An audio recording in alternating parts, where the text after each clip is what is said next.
جمعیت ګوند بالاخره ټوټه ټوټه شو.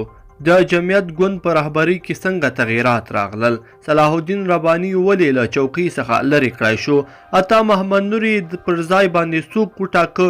تازه څه شوي دي دلته یې له موږ سره په دغه ویډیو کې کتلی شئ. درنو لیدونکو السلام علیکم، وخت مو په خیر. د جمعیت ګوند لسګونه لوړپوړي غړیو په یو تازه اقدام کې د دې ګوند رهبر صلاح الدین رباني له مشرۍ منفقې کړی دی او څوکۍ یې بل کس ته سپارلې ده. راپورونه وایي چې عنایت الله شاداب د جمعیت ګوند موقتي مشر ټاکل شوی دی.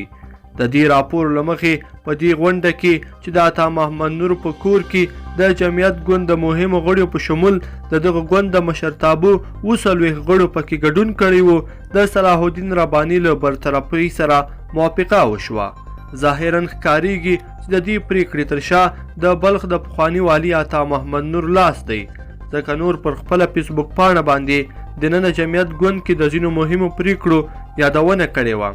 صلاح الدین رباني تر دې وړاندې ویلي وو چې عطا محمد نور د جمعیت د ګوند اجرایي رئیس په توګه نه دی.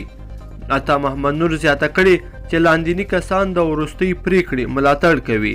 ستر جنرال عطا محمد نور، امیر محمد اسماعیل خان، کلیم الله نقیبی، محمد یونس قانونی، عنایت الله شاباب، عبدالستار مراد، حضرت علي او فضل کریم او همداسې نور کسان هم یاد کړي دي.